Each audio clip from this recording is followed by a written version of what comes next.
कृष्ण हरे कृष्ण कृष्ण कृष्ण हरे हरे, हरे राम राम राम हरे हरे, हरे कृष्ण कृष्ण कृष्ण हरे हरे, हरे राम राम राम हरे हरे, हरे कृष्ण హరే కృష్ణ. అందరికి 18 రోజులలో భగవద్గీత అవగాహనము అనేటువంటి ఈ కార్యక్రమానికి ఇస్కాన్ శ్రీ శ్రీ రాధా గోవింద ఆలయము మంగళూరు కర్ణాటక తరపున మీ అందరికీ కూడా స్వాగతం తెలియచేస్తూ ఉన్నాము. సో ఈ 18 రోజులలో భగవద్గీత అవగాహనము అనేటువంటి కార్యక్రమంలో ఈరోజు మనము 17వ అధ్యాయమైనటువంటి శ్రద్ధాత్రయ విభాగములు అనేటువంటి అధ్యాయాన్ని ఈరోజు మనము అవగాహనం చేసుకోవడానికి ప్రయత్నం చేద్దాము. ఈ శ్రద్ధాత్రయ విభాగములులో మనం చూసేటువంటి అంశాలు ఇస్కాన్ వ్యవస్థాపక ఆచార్యులైనటువంటి శ్రీల ప్రభుపాదుల వారి యొక్క బోధనల ఆధారంగా ఉన్నటువంటి అంశాలు. హరే కృష్ణ. సో ముందుగా ప్రార్థన. ఓం అజ్ఞానతిమిరాంధస్య జ్ఞానాంజనశలాకయా చక్షుర్మిలితం యేన తస్మై శ్రీ గురవే నమః. శ్రీచైతన్యమనోభీష్టం స్థాపితం యేన భూతలే స్వయం రూపః కదా మహ్యం దదాతి స్వపదాంతికం. వందేహం శ్రీగురో శ్రీయుతపదకమలం శ్రీగురూన్ వైష్ణవాంశ శ్రీరూపం సాగ్రజాతం సహగణ రఘునాథాన్వితం తం సజీవం సాద్వైతం సావధూతం పరిజన సహితం కృష్ణ చైతన్య దేవం శ్రీ రాధా కృష్ణ పాదాన్ సహగణ లలిత శ్రీ విశాఖాన్వితాం చ. నమో ఓం విష్ణుపాదాయ కృష్ణ ప్రేష్టాయ భూతలే శ్రీమతే భక్తి వేదాంత స్వామి ఇతి నామినే. నమస్తే సారస్వతీ దేవే గౌరవాణి ప్రచారిణే నిర్విశేష శూన్యవాది పాశ్చాత్యదేశతారిణే. హే కృష్ణ కరుణా సింధో దీనబంధో జగత్పతే గోపేశ గోపికా కాంత రాధాకాంత నమోస్తుతే. తప్త కాంచన గౌరాంగీ రాధే బృందావనేశ్వరి వృషభానుసుతే దేవి ప్రణమామి హరిప్రియే. వాంఛాకల్పతరుభ్యశ్చ కృపా సింధుభ్య ఏవ చ పతితానాం పావనేభ్యో వైష్ణవేభ్యో నమో నమః. జయ శ్రీ కృష్ణ చైతన్య ప్రభు నిత్యానంద శ్రీ అద్వైత గదాధర శ్రీవాసాది గౌర భక్త బృంద. హరే కృష్ణ కృష్ణ కృష్ణ హరే హరే, హరే రామ రామ రామ హరే హరే. హరే కృష్ణ కృష్ణ కృష్ణ హరే హరే, హరే రామ రామ రామ హరే హరే. హరే కృష్ణ. సో ఈరోజు మనము 17వ అధ్యాయమైనటువంటి శ్రద్ధాత్రయ విభాగములు లేదా శ్రద్ధాత్రయ విభాగము అనేటువంటి అధ్యాయాన్ని ఈరోజు మనము అవగాహనం చేసుకోవడానికి ప్రయత్నం చేస్తూ ఉన్నాము. సో ఈ అధ్యాయంలోని మొదటి శ్లోకం. అర్జున ఉవాచ ఏ శాస్త్ర విధిముత్సృజ్య యజంతే శ్రద్ధయాన్వితాః తేషాం నిష్ఠాతు కా కృష్ణ సత్వమహో రజస్తమః. అర్జునుడు అడుగుతూ ఉన్నాడు కృష్ణ భగవానుల వారిని, ఓ కృష్ణ, శాస్త్ర విధులను పాటింపక తమ స్వంత కల్పన ప్రకారము శ్రద్ధ విశ్వాసములతో పూజలు చేసేవారి పరిస్థితి ఏమిటి? వారు సాత్వికుల, రాజసుల లేక తామసుల అనేటువంటిది ఇక్కడ అర్జునుడి యొక్క ప్రశ్న. అంటే ఇంతకుముందు అధ్యాయంలో దేవాది దేవుడైనటువంటి శ్రీకృష్ణ భగవానుడు ఆ దైవీ లక్షణాలు, అసుర లక్షణాలు ఎలా ఉంటాయి, ఆ అసురులు ఏ విధమైనటువంటి భావాలతో ఉంటారు, ఏ లక్షణాలను వాళ్ళు కలిగి ఉంటారు, ఏ స్వభావంతో వాళ్ళు ఉంటారు అనేటువంటి అంశాలను చాలా చక్కగా మనకి నిన్నటి అధ్యాయంలో తెలియచేసినటువంటి. అదంతా విన్న తర్వాత అర్జునుడు అడుగుతూ ఉన్నాడు. ఏమనంటే, ఒక ప్రత్యేకమైనటువంటి పూజా విధానము పట్ల శ్రద్ధ కలిగినటువంటి వ్యక్తి క్రమంగా జ్ఞానస్థితికి ఎదిగి శాంతి, శ్రేయస్సు, మహోన్నతమైనటువంటి పూర్ణస్థితిని పొందుతాడని ఆ 4వ అధ్యాయంలో కృష్ణ భగవానులు వారు చెప్పినటువంటిది. అలాగే ఇక శాస్త్ర విధి నియమాలను పాటించినటువంటి వాడు అసురుడు అని మనకి ఇంతకుముందు, అలాగే శాస్త్ర విధి విధానాలను చక్కగా పాటించేటువంటి వాడు దేవతయని 16వ అధ్యాయంలో నిన్నటి అధ్యాయంలో మనము విన్నటువంటి అంశాలు.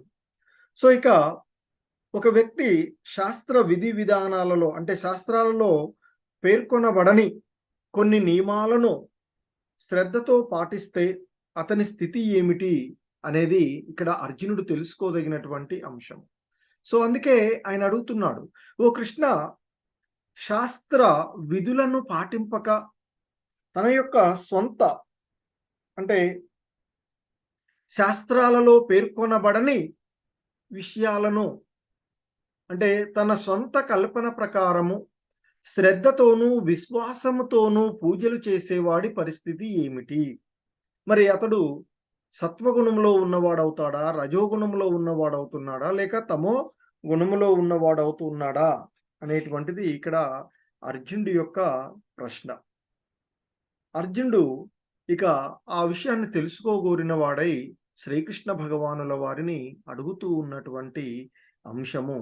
ఇక దానికి ఆ భగవంతుడు సమాధానం ఈ విధంగా ఇస్తూ ఉన్నారు.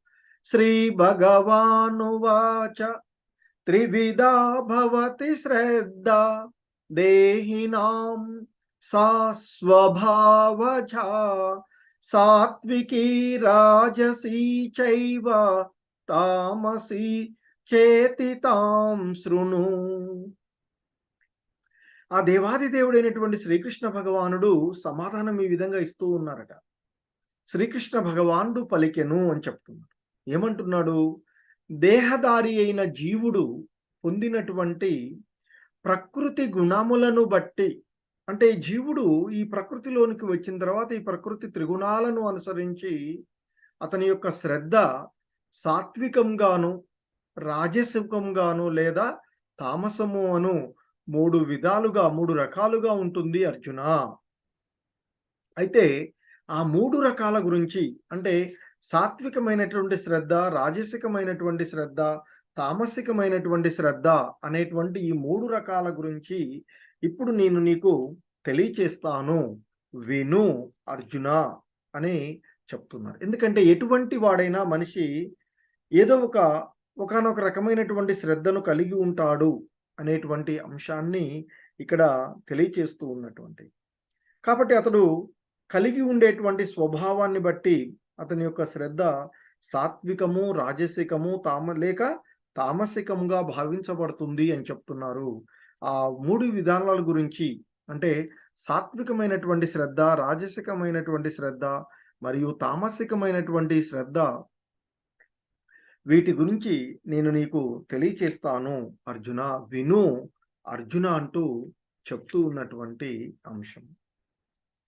సో ఇక్కడ ఆయన చెప్తున్నారు, సత్వానురూప సర్వస్య శ్రద్ధా భవతి భారత శ్రద్ధామయోయం పురుషో యో యశ్రద్ధ సయేవ సహా. సో ఇంకా చెప్తూ ఉన్నారు ఆయన, ఓ భారత, వివిధ ప్రకృతి స్వభావాల్ని బట్టి, అంటే ఓ భారత, వివిధ ప్రకృతి గుణాలలో తన స్థితిని అనుసరించి మనిషి, అంటే మానవులందరికీ ఒక వారి వారి శ్రద్ధ కలుగుతుంది. శ్రద్ధ లేనివాడంటూ లేడు. ఎవరికి ఎలాంటి శ్రద్ధ ఉంటుందో అలాంటి వాడే అవుతాడు. అంటే ఇక్కడ మళ్ళీ ఆ భగవంతుడు చెప్తూ ఉన్నటువంటి అంశం ఏంటంటే, ఎటువంటి వాడైనా ఏదో ఒక రకమైనటువంటి శ్రద్ధను కలిగి, ఎలాంటి శ్రద్ధ ఉందో అలాంటి వాళ్ళకి మధ్యనే సాంగత్వం కుదురుతుంది అని చెప్తారు. సత్వగుణంలో ఉన్నవారు ఆ భావాలతో ఉండడము, సో ఆ విధమైనటువంటి వారి సాంగత్యంలోనే ఉంటారు. రజోగుణంలో ఉన్నవారు ఆ విధంగాను, ఇక తమో గుణంలో ఉండేవారు ఆ విధంగాను ఉంటారు అనేటువంటి అంశాన్ని ఇక్కడ తెలియచేస్తున్నటువంటి. సో ఇక్కడ అయితే ఈ సత్వ, రజో, తమో గుణాలు అనేవి వారి యొక్క సాంగత్వం వలన వారు ప్రకృతి త్రిగుణాల నుండి పొందినటువంటి ఆ స్వభావాన్ని బట్టే వస్తుంది తప్ప పుట్టుక కాదు అనేటువంటి అంశాన్ని మనం ఇక్కడ తెలుసుకోవచ్చు ఈ ముగ్గురు అన్నదమ్ముల ద్వారా. సో ఈ ముగ్గురు కూడా అన్నదమ్ములు, విభీషణుడు, రావణాసురుడు, కుంభకర్ణుడు. సో ఈ ముగ్గురు ఈ 3 గుణాలకి ఉదాహరణకు. విభీషణుడు సాత్వికమైనటువంటి గుణానికి, ఆహ్, రావణాసురుడు రాజస గుణానికి, అలాగే కుంభకర్ణుడు తామస గుణానికి వీళ్ళు ప్రతినిధులుగా ఇక్కడ మనము ముగ్గురిని చూడగలిగేటం. సో ఇంకా చెప్తూ ఉన్నారాయన. యజంతే సాత్వికా దేవాన్ యక్ష రక్షాంసి రాజసాః ప్రేతాన్ భూతగణాం ఛాన్యే యజంతే తామసా జనాః. సో ఇంకా చెప్తున్నారు, ఓ అర్జున, సత్వగుణంలో ఉండే మనుషులు దేవతలను పూజిస్తారు. రజోగుణంలో ఉండేవారు యక్ష రాక్షసులను పూజిస్తారు.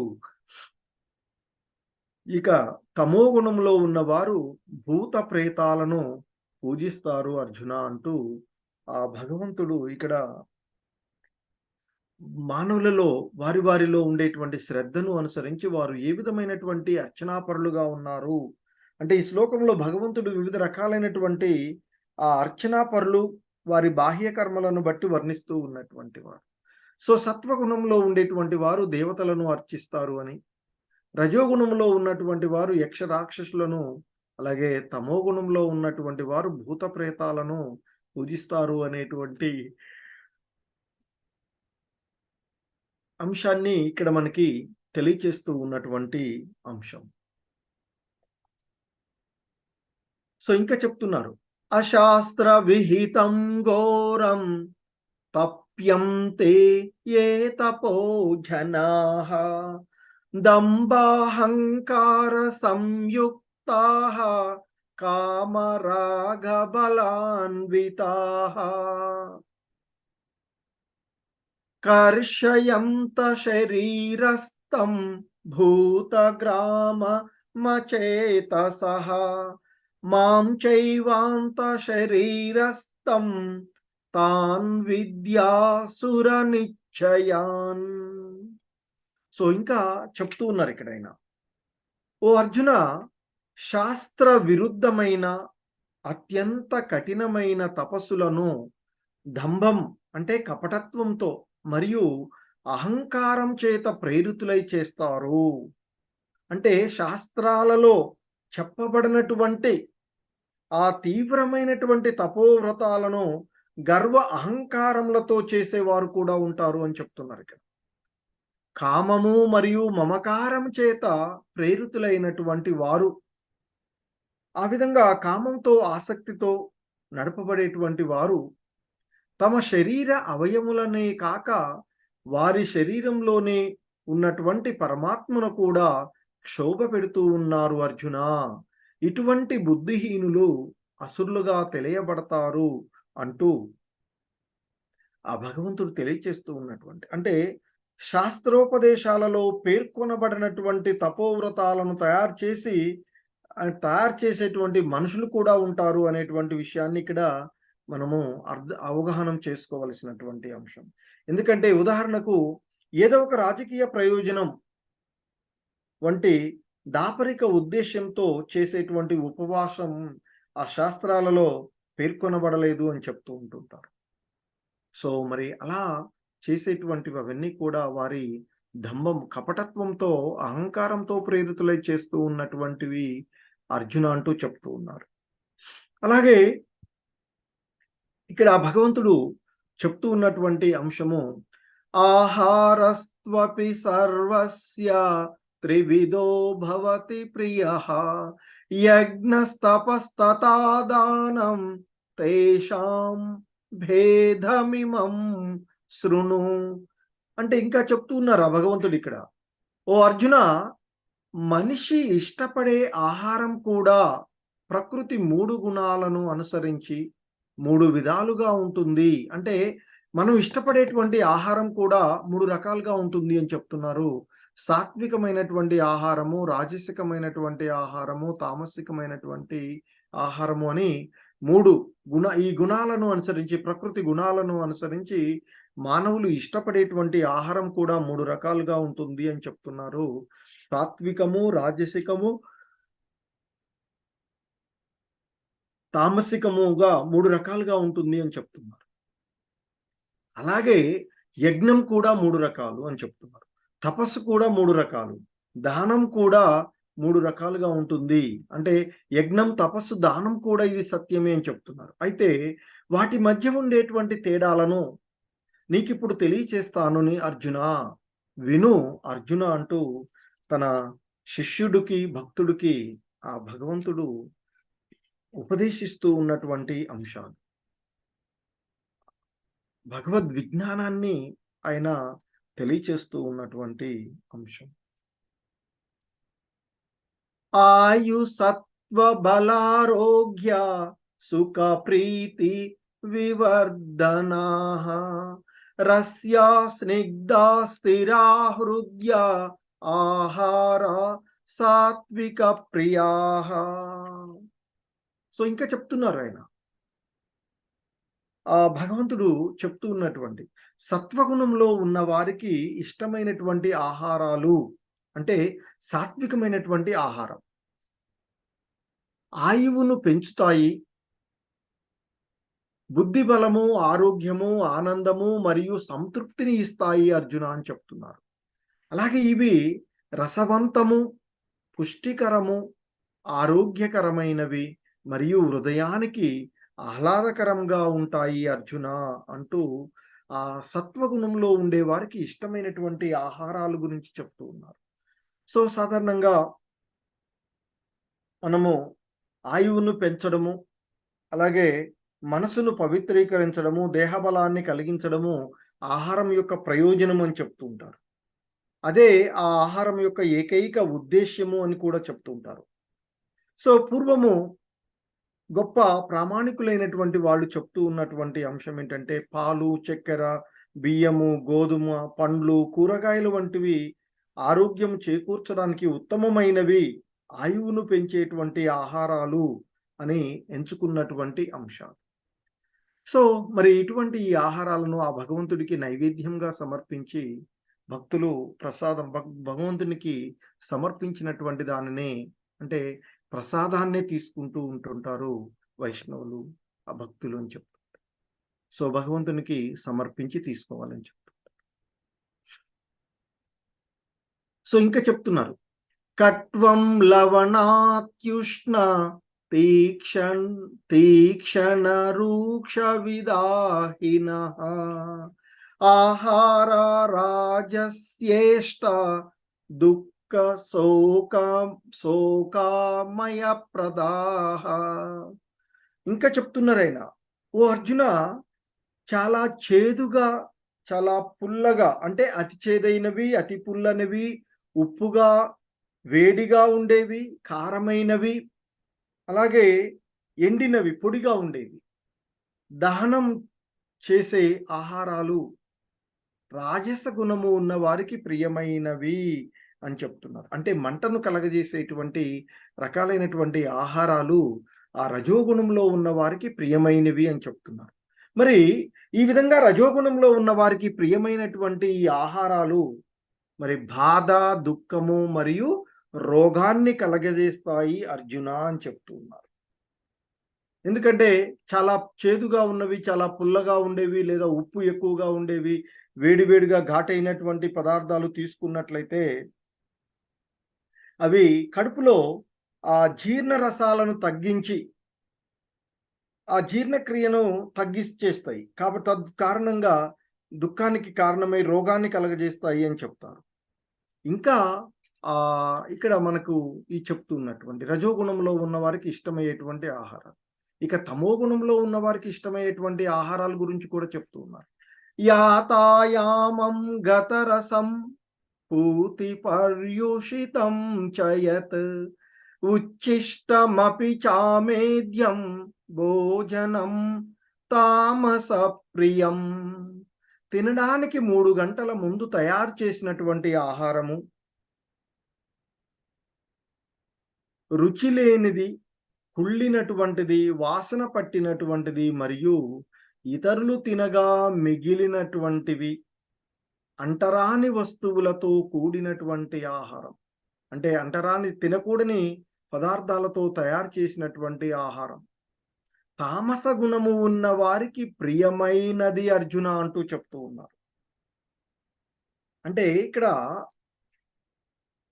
ఈ తమో గుణంలో ఉండేటువంటి వారు అంటే అంతా చీకటి, ఆ గుణంలో ఉండేటువంటి ఆహారం ముఖ్యంగా తాజాగా ఉండవు అని చెప్తారు. తినడానికి 3 గంటల ముందు వండినటువంటి ఆహారం అంటే ఆ భగవంతునికి నైవేద్యంగా పెట్టనటువంటిది ఏదైనా తమో గుణంలో ఉన్నదిగా చెప్తారు. భగవంతునికి నైవేద్యం పెట్టినటువంటిది తప్ప మిగిలినటువంటి ఆహారం ఏదైనా 3 గంటలకు ముందు తయారు చేసినట్లయితే అది తమో గుణంలో ఉన్నదిగానే భావించి చెప్తూ ఉంటుంటారు. కుళ్ళిపోయిన కారణంగా అవి దుర్వాసనను కలిగి ఉంటాయి అని, ఇవి ఈ గుణంలో ఉన్న వారిని ఆకర్షించి సత్వగుణంలో ఉన్న వారికి ఇవి విముఖంగా ఉండేటువంటి ఆహారాలు అని చెప్తూ ఉంటుంటారు.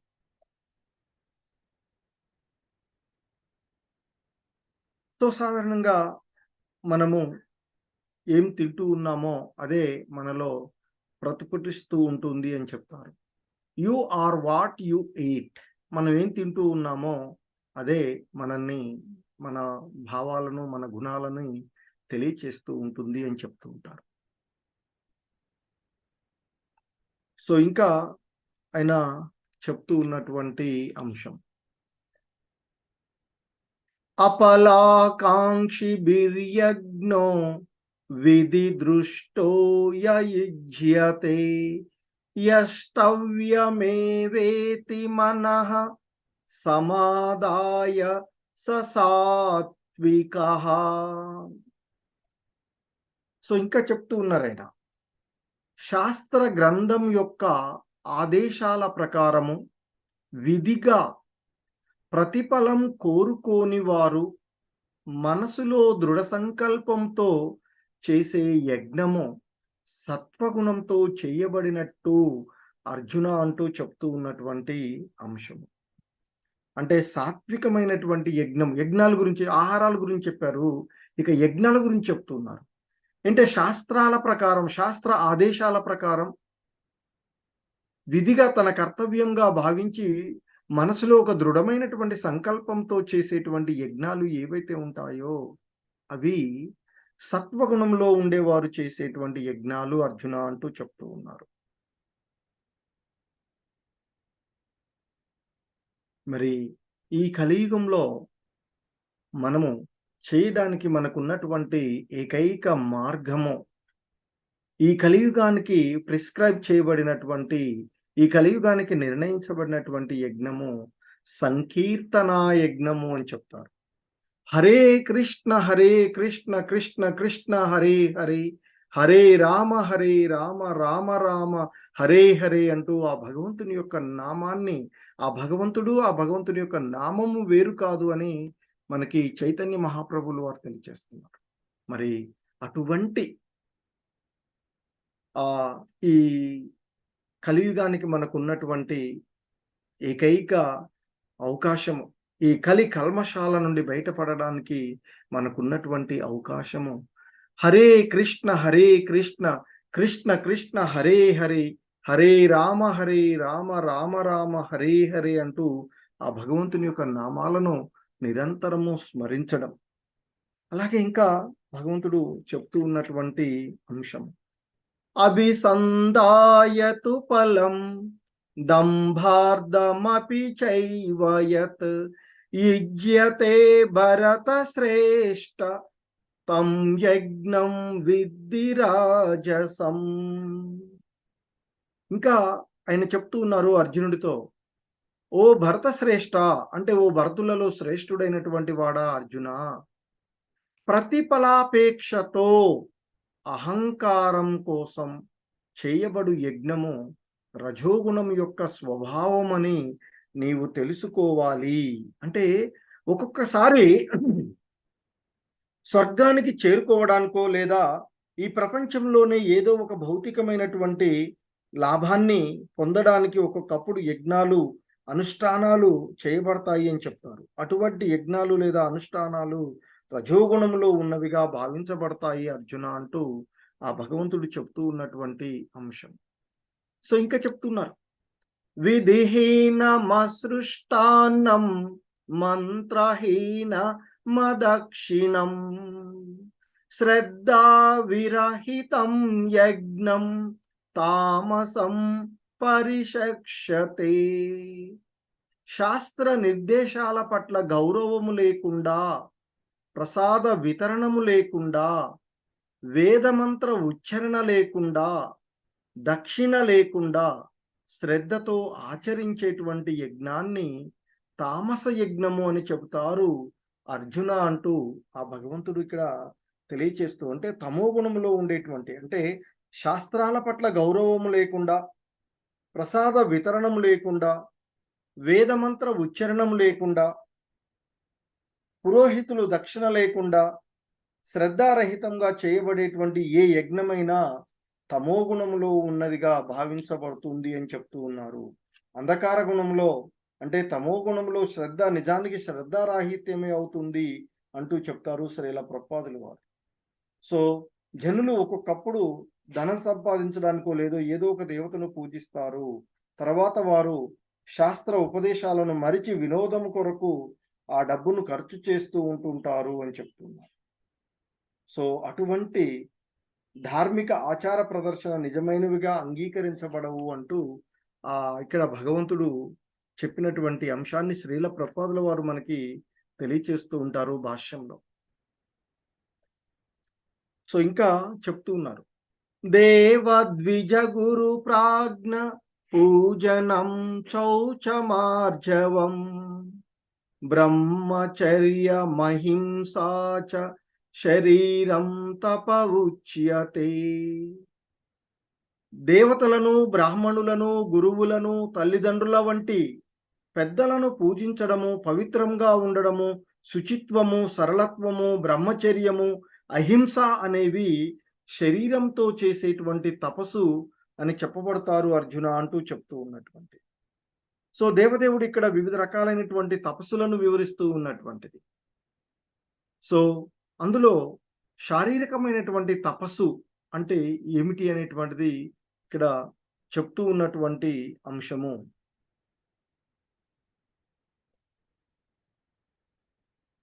సో ఇంకా ఆయన చెప్తూ ఉంటారు, సత్యమైనవి, ప్రియమైనవి, లాభకరమైనవి, ఇతరులను కలత కలిగించనవి అయిన మాటలు పలకడము, ఇదేగాక నిత్యము వైదిక శాస్త్రములను చదవడము వాచిక తపస్సు అని అంటారు. అంటే మాట, వాచ మాటలతో చేసేటువంటి తపస్సు అని చెప్తున్నారు. అలాగే సంతృప్తి, సరళత్వము, మౌనము, ఆత్మ నిగ్రహము, స్వీయ అస్తిత్వాన్ని శుద్ధిపరచుకోవడం అనేది మానసికమైనటువంటి తపస్సు అని చెప్తున్నారు. అలాగే ఇంకా ఆయన చెప్తున్నారు, భౌతిక లాభాలను ఆశించకుండా కేవలము భగవంతుడి కొరకే మానవుల చేత దివ్యమైనటువంటి శ్రద్ధతో చేయబడేటువంటి ఈ 3 రకాలు, అంటే శారీరకమైనది, వాచక, అలాగే మానసికమైనటువంటి తపస్సుల్లో ఈ 3 కూడా భౌతిక లాభాలను ఆశించకుండా కేవలము భగవంతుని కొరకే మానవులు చేసినట్లయితే, దివ్యమైనటువంటి శ్రద్ధతో చేసినట్లయితే, ఈ 3 రకాలైనటువంటి తపస్సులు సాత్వికంగా, అంటే శారీరకమైనది, వాచిక, అలాగే మానసికమైనటు ఈ 3 కూడా సాత్వికమైనటువంటి శ్రద్ధలుగా చెప్పబడతాయి అర్జున అంటూ చెప్తున్నారు. అలాగే ఇక ఇంకా చెప్తున్నారు.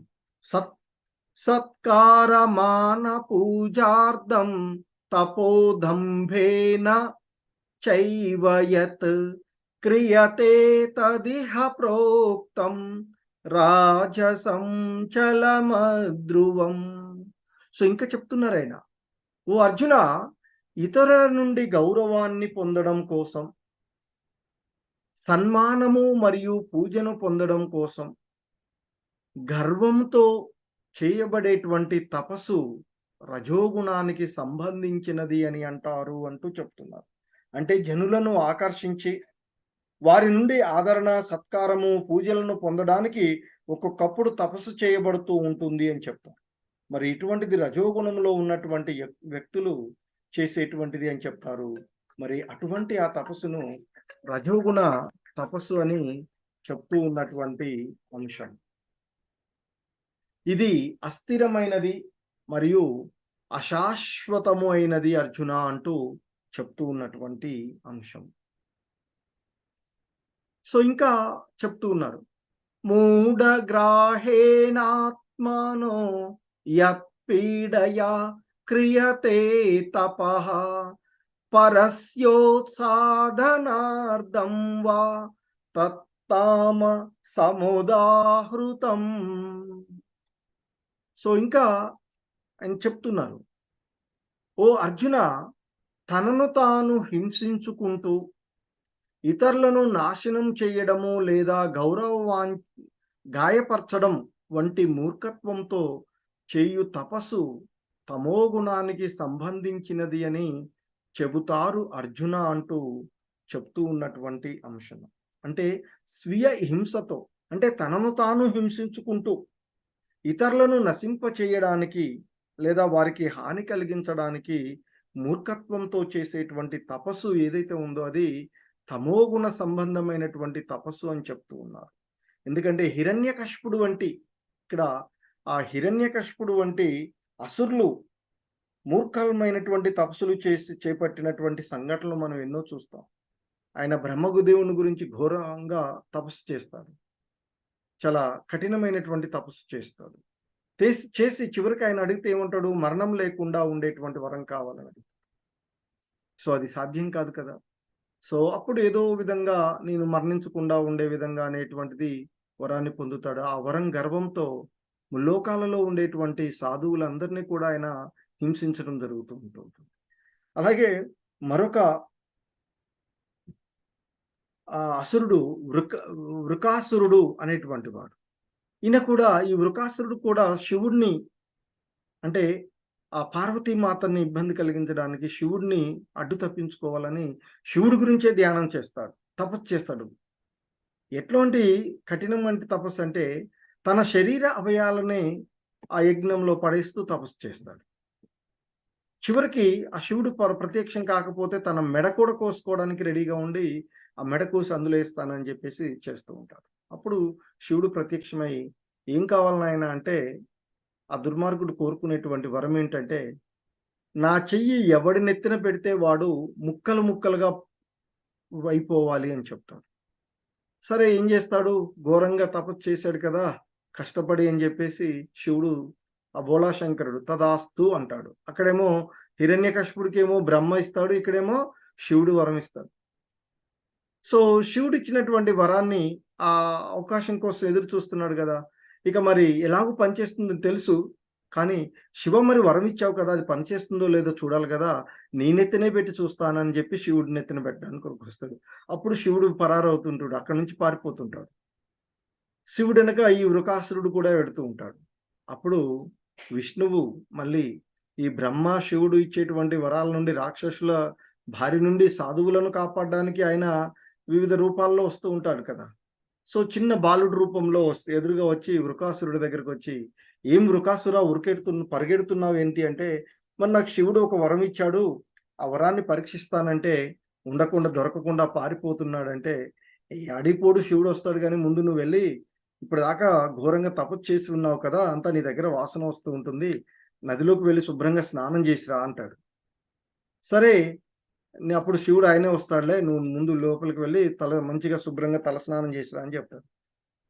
సరే అని నదిలోకి వెళ్లి తలస్నానం చేయంగానే ఏమంటాం? ఇలా అంటాం గదా! సో, వాడి నెత్తిన వాడే చేతులు పెట్టుకొని ముక్కలు ముక్కలుగా అయిపోతాడు వృకాసురుడు. ఆ విధంగా విష్ణువు వచ్చి రక్షిస్తూ ఉంటాడు. ఈ విధంగా వీళ్ళ ఇచ్చేటువంటి వరాల నుండి. హ్మ్. సో, ఆ విధంగా వీళ్ళు ఈ అసురులు ఇతరులను ఇబ్బంది పెట్టడానికి వాళ్ళు చేసేటువంటి తపస్సులుగా చెప్తూ ఉంటుంటారు. సో, ఇంకా చెప్తున్నారు. తపస్సుల గురించే. ఇంకా దానం గురించి చెప్తున్నారు. దాతవ్యమితి యద్దానం దీయతేనుపకారిణే దేశే కాలే చ పాత్రే చ తద్దానం సాత్వికం స్మృతం. సో ఇక్కడ ఇంకా చెప్తూ ఉన్నారు.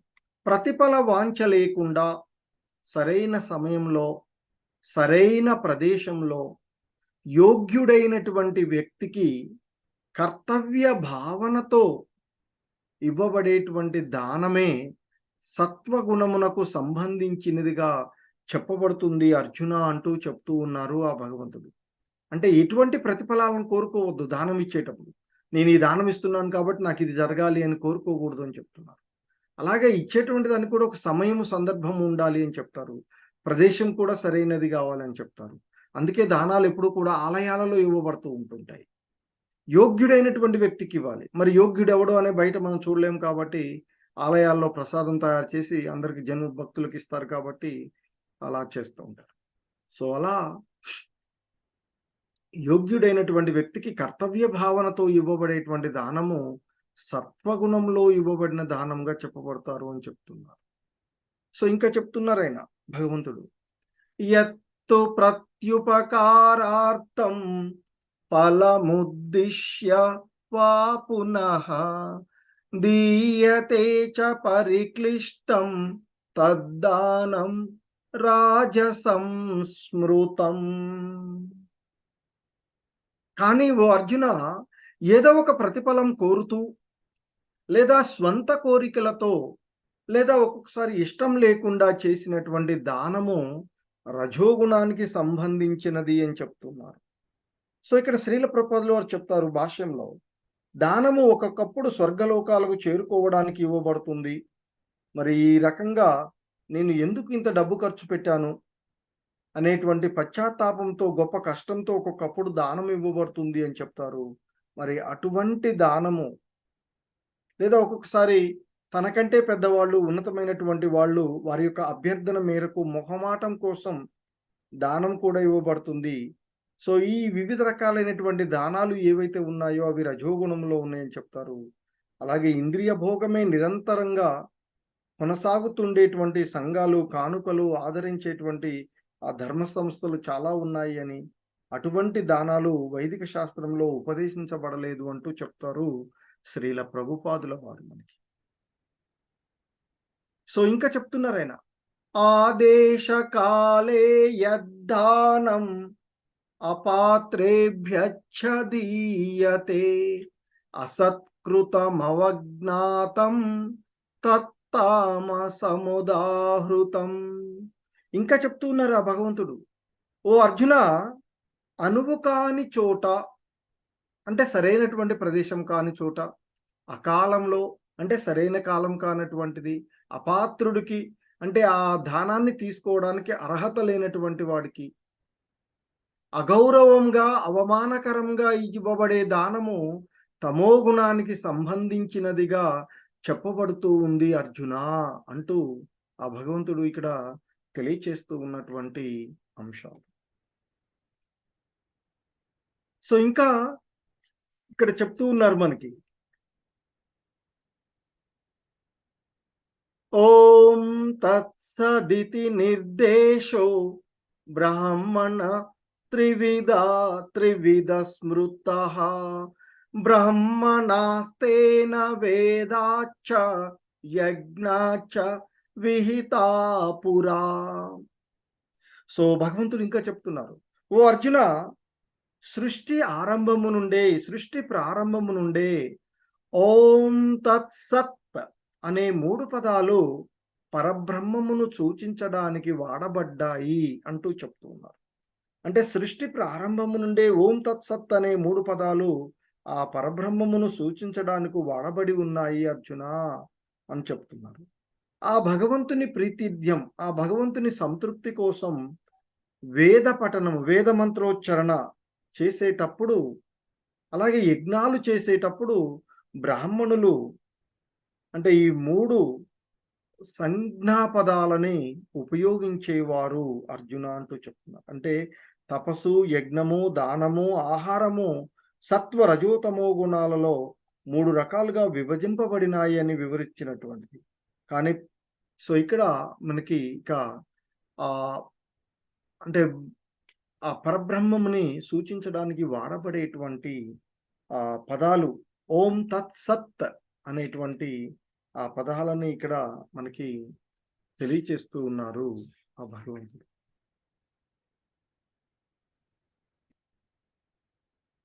సో ఇంకా చెప్తున్నారు, తస్మాదో మిత్యుదాహృత్య యజ్ఞదాన తపక్రియా ప్రవర్తంతే విధానోక్తాః సతతం బ్రహ్మవాదినాం. కాబట్టి ఓ అర్జున, యజ్ఞములు చేయటంలో, దానములు ఇవ్వటంలో, తపస్సులను ఆచరించటంలో, వేద విధులు, వైదిక ఉపదేశాలను అనుసరిస్తూ ఎల్లప్పుడూ ఓంకారంతో ప్రారంభిస్తారు అర్జున అంటూ చెప్తూ ఉన్నటువంటి అంశం. మనం సాధారణంగా ఓం తద్విష్ణు పరమం పదం అంటూ చెప్తూ ఉంటుంటాం. అంటే ఆ విష్ణు భగవానుని యొక్క పాద పద్మాలే పరమభక్తి పదము అంటూ చెప్తూ ఉంటారు. ఆ భగవంతుని పక్షం చేసేటువంటి సమస్త సకల కార్య పూర్ణత్వాన్ని నిశ్చయంగా కలిగిస్తూ ఉంటుంది అని చెప్తారు ఆ ఓంకారం ద్వారా ఉపయోగించేటువంటి. సో ఇంకా చెప్తున్నారు, ప్రతిఫలములను ఆశించని వారు, ఈ భౌతిక బంధనముల నుండి విముక్తి పొందడానికి ప్రయత్నించేవారు తపస్సు, యజ్ఞము మరియు దానం చేసేటప్పుడు తత్ అన్న పదాన్ని ఉపయోగిస్తారు అని చెప్తూ ఉన్నారు. అంటే ఇక్కడ ఆధ్యాత్మిక స్థితిని చేరుకోవడానికి మనిషి ఎటువంటి భౌతిక లాభము కొరకు పనిచేయాల్సిన అవసరం లేదు అని, ఆధ్యాత్మిక లోకానికి అంటే భగవద్ధామానికి చేరుకోవడానికి చర్మ లాభం కొరకు కర్మలు ఆచరిస్తూ ఉండాలి అని చెప్తారు. సో ఇంకా చెప్తున్నారు, సద్భావే సాధుభావే చ సదిత్యేతత్ ప్రయుజ్యతే ప్రశస్తే కర్మణి తథా సశబ్ద ప్రార్థ యుజ్యతే. ఇంకా చెప్తున్నారు ఆయన, సత్ అన్న పదమును అంటే పదానికి అర్థము సనాతనమైన అస్తిత్వము మరియు మంగళప్రదము అని అర్జున అంటూ తెలియచేస్తున్నారు. కానీ ఓ అర్జున, అది శుభప్రదమైనటువంటి కార్యమును సూచించడానికి కూడా వాడబడుతుంది అంటూ చెప్తూ ఉన్నటువంటి అంశాలు. సో ఇంకా చెప్తున్నారు, యజ్ఞే తపసి దానే చ స్థితి సదితి శోచ్యతే కర్మ చైవ తదర్ధీయం సదిత్యేవాభిధీయతే. యజ్ఞము, తపస్సు మరియు దానములు ఆచరించడంలో నిమగ్నమవ్వడాన్ని కూడా ఈ సత్ అన్న పదము వివరిస్తుంది అర్జున అంటూ చెప్తూ ఉన్నటువంటి అంశం. కావున ఈ ప్రయోజనంతో ఉన్న అంటే యజ్ఞదాన తపస్సు, ఆ ప్రయోజనంతో ఉన్నటువంటి ఏ పని అయినా సత్ అనబడుతుంది.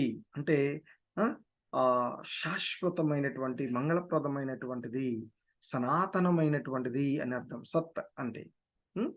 సో ఆ విధంగా భగవంతుని అంటే యజ్ఞము, తపస్సు, దానములు ఆచరించడంలో నిమగ్నమయ్యేటప్పుడు కూడా ఈ సత్ అనేటువంటి పదాన్ని ఉపయోగిస్తారు అర్జున అంటూ చెప్తున్నారు. సో ఇంకా చెప్తున్నారు, అశ్రద్ధయా హుతం దత్తం తప తప్తం కృతం చ యత్ అసదిత్యుచ్యతే పార్థ నచ తత్ప్రేత్యనో ఇహ.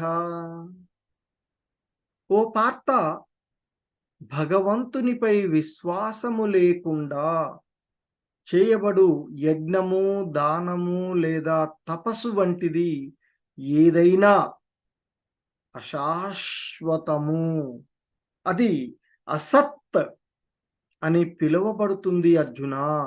మరి అటువంటి ఆ అసత్ ఈ జన్మలో లేదా మరియు తర్వాత జన్మలో కూడా ఆ పనికి రానటువంటిది అర్జున అంటూ ఆ భగవంతుడు తెలియచేస్తూ ఉన్నటువంటి అంశాన్ని ఇక్కడ మనం చూస్తూ ఉన్నాం.